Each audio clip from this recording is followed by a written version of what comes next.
Heute beschäftigen wir uns mit Licht. Und zwar wahrscheinlich dem perfekten Licht für jedes Aquarium. Warum? Ganz einfach. Schönes Licht gibt schöne Fische und schöne Pflanzen. Schöne Pflanzen, schöne Fische ergeben schöne Aquarien. Und schöne Aquarien geben schöne Aquarianer. Und vor allen Dingen viel mehr Spaß im Hobby. Wie immer, mehr Spaß mit schönen Dingen. Heute mit Licht.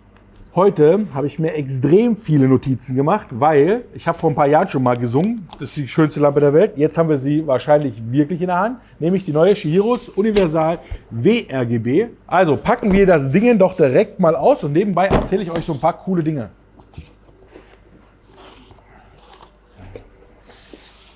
Ein schöner weißer Karton steckt in einem schönen bunten Karton. Fangen wir mal an.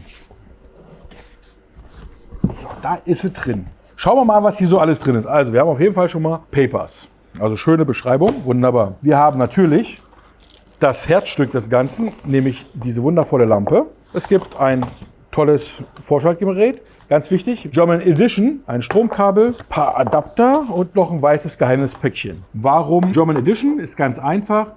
Diese Dinger sind halt von der Bundesnetzagentur freigegeben, die haben das Zertifikat, also die haben eine Zulassung, dass man die halt benutzen darf. Es gibt andere, die haben das halt nicht, die haben das ist ganz, ganz wichtig, wirklich wichtig, so für die Versicherung vielleicht ganz interessant. Ein praktischer Kaltgerätestecker dazu, damit das Ganze auch Strom kriegt, wunderbar. Dann haben wir hier zwei Konnektoren, so Adapter, das sieht mir fast so aus, dass die zu so einer Juwelabdeckung passen könnten. Okay, schauen wir uns dann auch nochmal an. Und ein geheimes weißes Paket, was ist da drin? Okay, anderes Zubehör. Also das sieht alles so ein bisschen nach Halterungen aus, die wir irgendwie für diese Lampe benutzen können. Also wir haben insgesamt 4 verschiedene Halterungen, das ist schon mal sehr interessant. Deswegen ja auch die wahrscheinlich perfekte Lampe für jedes Aquarium, weil die sich hier ganz viele Gedanken gemacht haben, für welche Aquarien die alle passen, wo die überall reingehen können. So, dann kommen wir zur Lampe.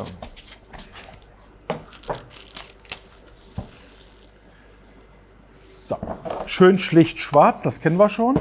Schön eloxiert hier oben drauf, also es sieht wirklich sehr hochwertig aus, muss ich sagen.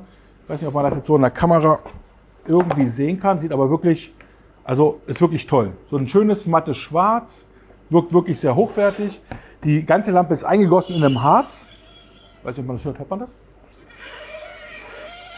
Ja, also die sind eingegossen, bedeutet nämlich, dass die, hier steht es, ich sehe es gerade, da, IP67.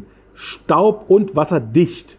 Also die sind nicht einfach nur spritzwassergeschützt, diese Lampen. Nein, die sind wasserdicht. Richtig, richtig wasserdicht. Und das ist genial. Hier schön 3 Reihen LEDs. Das bedeutet, wir haben hier die äußeren, seht ihr schon so ein bisschen größere Chips. Das sind RGB-Chips. Hier kann jeder Chip rot, grün, blau. In der Mitte der Chips, diese kleinen gelben hier, das sind rein weiße Chips. Das hat den Vorteil, dass wir dadurch auch nochmal einen höheren Lumenwert bekommen als die vergleichbaren rein RGB-Chips. Ja, also WRGB bedeutet ja weiß, rot, grün, blau. Hier ist es in der Tat dann so umgesetzt. Wir haben RGB-Chips kombiniert mit White Chips, also mit weißen. Was auch noch super interessant ist, zu diesen Chips zu wissen. Neueste Generation an RGB-Chips hier drin. Die sind nochmal 30% heller als die bisher herkömmlichen. Dadurch kriegen wir auch mit den wenigeren Chips schon relativ hohe Lumenwerte hin. Also hier zum Beispiel die 92 cm Lampe hat über 3800 Lumen, was schon mal richtig gut ist.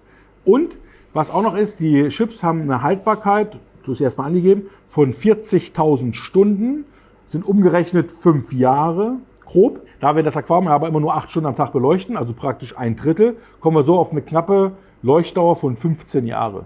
Ja, also klar, LEDs werden schwächer mit der Zeit, aber hier haben wir schon mal eine sehr, sehr, sehr lange Leuchtdauer für diese schöne Lampe. Das hier ist der Chihiros Controller. Über dieses Ding wird nachher diese Lampe mit der Smartphone-App connected und darüber kann man nachher alles einstellen. Sprich, der regelt alles, was die Lampe nachher kann. Das werde ich euch gleich noch vorführen, was sie denn alles kann. Wir haben auf jeden Fall jede Menge verschiedene Konnektoren. Wir haben einmal diese Kunststoffdinger hier.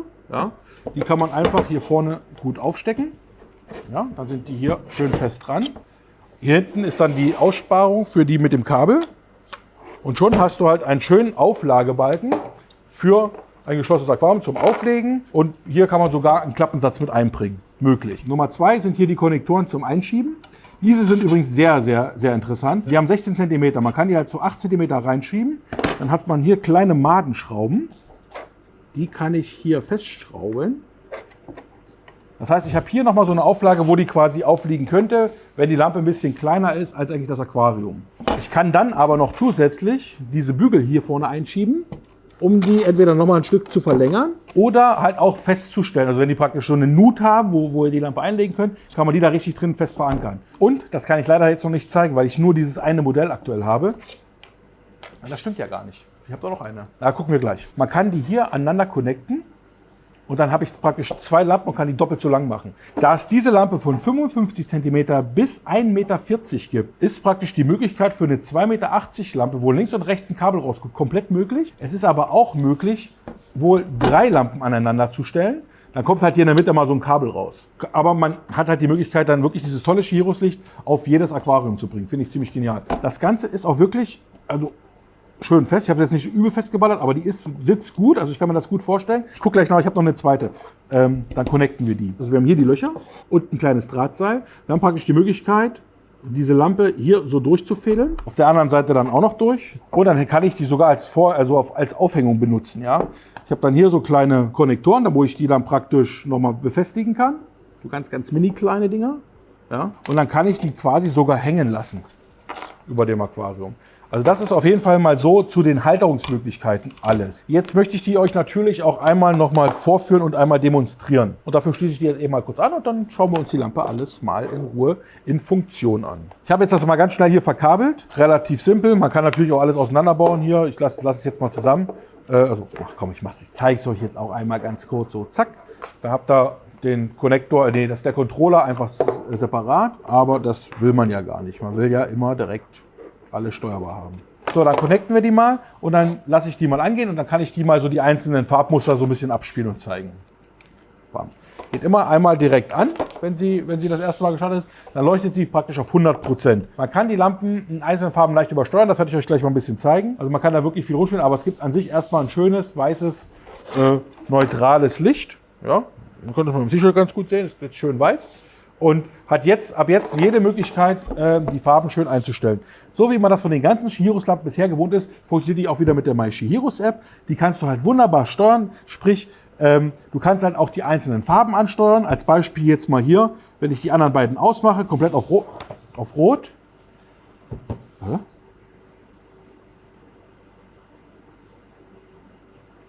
Grün. Bin ich in der falschen Lampe? Ihr braucht eigentlich nicht so viel dafür, außer die App an sich. Ja, also das ist die gleiche App, die man schon für die gesamten anderen Lampen benutzen kann, für die Dosieranlage. Also Chirus hat nur eine volle App. So, dann geht ihr eigentlich auf Devices, dann sucht ihr das Gerät erstmal. Kleiner Tipp, ich würde immer ihr seht, ich habe viele Lampen. Deswegen, damit man die besser findet, würde ich hier wieder zurück. Und dann legt ihr am besten das Telefon auf den Controller direkt drauf und dann sucht ihr das Ding nochmal auf dem Plus hier oben. Und wenn ihr das gemacht habt, dann ist es, ja, jetzt seht ihr das so nicht ganz, also so eine Dartscheibe und das ist in der Regel immer die Lampe, die möglichst nah am Mittelpunkt ist. Also hier links, ihr seht schon, Universal WRGB 920, das ist genau das Modell, was ich hier habe. Bestätigen, nehme ich, füge ich ein hier in unser Chirus Testaquarium, dann habe ich die hier drin. Firmware-Update, nee, brauchen wir nicht, also ist die aktuelle Firmware drauf, man kann die Lampe regelmäßig updaten. Jetzt seht ihr schon hier diese 4 verschiedenen Farbpole, also wir haben einmal Rot, ja, hier seht ihr schon, kann ich auf 140% hochsteuern, also kann praktisch die roten Chips komplett übersteuern. Dann haben wir das gleiche mit Grün, mit Blau, schönes Tiefblau auf jeden Fall auch, ziemlich cool. Und jetzt seht ihr, das sind die äußeren beiden Bahnen gewesen. Und jetzt haben wir hier in der Mitte nochmal, das ist auch nochmal, um die Lumen richtig hoch zu pegeln, nochmal rein weiß. Jetzt kann ich natürlich hingehen, machst du alle gleichmäßig an, dann laufen die auch alle auf 100%. Dann ist es das Bild. Dann gibt es so voreingestellte Sachen wie so ein Süßwasser. Da ist ein bisschen das Rot runtergetrimmt. Nature als Programm, da seht ihr schon 108% Rot, 120% Blau. Da kommen die Farben insgesamt, man sieht es vielleicht wieder ein bisschen an meinem T-Shirt, sehen die Farben immer ein bisschen kräftiger aus. Strahlend, das sind so voreingestellte verschiedene kleine Modis, die man hier hat. Ich lasse die in der Regel so laufen, 100% Rot, 80% Grün, 100% Blau, 100% Weiß. Man kann jetzt, wenn man nicht so viel Power möchte, gerade wenn man jetzt so ein Aquarium neu startet oder das Licht umstellt, also sprich alte Beleuchtung raus, neue Beleuchtung rein, würde ich halt empfehlen, nehmt die Weißen erstmal raus, dann hat sie schon mal deutlich weniger Power, aber immer noch ein sehr, sehr schönes Licht. Und wenn das Aquarium dann gut eingefahren ist, fahrt ihr die Weiße einfach wieder hoch, 100%. und dann läuft die Kiste. Es gibt halt auch diese Autofunktion und da kann ich praktisch eine Automatisierung setzen. Ich kann mir halt hier einmal aussuchen, wann geht die Lampe aus. Ja? Voreingestellt ist 12 bis 18 Uhr, ich sage jetzt mal 18:30 Uhr. Wann soll die angehen? So, 9:30 Uhr soll sie angehen. Dann ist die Frage, ich kann einen Sonnenaufgang, so einen Untergang programmieren, also sprich halbe Stunde bis zu 2,5 Stunden. Ja, ich finde immer 30 Minuten sehr, sehr schön. Und dann kann ich halt noch die Lichtfarbe einstellen. Ne? Also einmal immer alle an und dann, wie gesagt, ich fahre das ganz gerne so, dass wir das Grün ein bisschen rausnehmen, weil dann natürlich Farben wie Rot und Blau ein bisschen kräftiger wirken und es trotzdem ein schönes, natürliches weißes Licht gibt. Wir haben die ja hier hinter uns in den Aquarien schon drin und das ist ja für die Messevorbereitung. Ihr habt das Video dazu schon gesehen. Ich habe da die Lampe auch schon mal ganz kurz ausgemacht, deswegen kenne ich jetzt so ein bisschen die Geschichte. Wir haben die seit 4 Wochen hier im Einsatz und ich bin sehr hyped, weil, also nochmal die Hardfacts zu dieser ganzen Lampe. Also, ist einbaufähig für jedes Aquarium, was ihr euch vorstellen könnt. Wasserdicht. Riesen Ding. Habe ich Chiros seit 5 Jahren für gebeten, dass sie eine Lampe bauen, die wasserdicht ist. Also wirklich wasserdicht, nicht nur spritzwassergeschützt, sondern die könnte theoretisch ins Wasser reinfallen. Gar kein Problem. Sie ist komplett steuerbar. Sie hat einen guten Leistungsoutput. Ach so, und sie ist leicht einzustellen. Okay, ja. Das eigentlich soweit zu der Lampe. Für welche Aquariumtypen geht die? Also wir haben es bis jetzt getestet in den Amtra Alux Aquarien, in den Oase Highline Aquarien, Eheim Inspiria, Eheim Proxima. Wie gesagt, wir haben die Kunststoffabdeckung. Ich denke, die werden für Juwel passen. Ich habe es hier leider noch nicht getestet. Es geht natürlich auch theoretisch für ein offenes Aquarium. Man kann sie hängen. Also schier unendliche Möglichkeiten. Und das Ganze ist halt, diese Lampe gibt es in 8 Größen, von 55 cm bis 1,50 Meter. Und dazwischen ist dann mehr oder weniger alles möglich. Genau, ich wollte doch noch eine connecten. Also, ganz einfach. Wir schieben die jetzt hier rein. Das habe ich selber wirklich noch nicht ausprobiert. Das würde ich jetzt gerne selber wissen, ob das geht oder nicht. Wenn das jetzt nicht gut wird, schneiden wir das aber raus. Ne? Okay, so, jetzt habe ich hier die Konnektoren dran. Jetzt brauchen wir natürlich eine zweite Lampe. Da könnten wir die hier nehmen. So, und jetzt connecten wir das Ganze. Perfekt, Alter, das geht wirklich richtig gut. Ja, jetzt müssen wir festschrauben. 2,10 Meter. Also 2 Lampen zusammengeschraubt. Perfekt. Oh, da läuft noch Wasser raus. Gut, Leute. Damit sind wir durch. Die neue Chiros WRGB Universal. Sie kann einfach alles, die perfekte Lampe für jedes Aquarium. Und jetzt geht die wieder ins Wasser. Ne? Tschüss.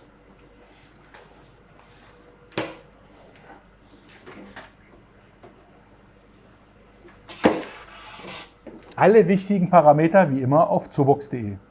Link in der Beschreibung. Tschüss.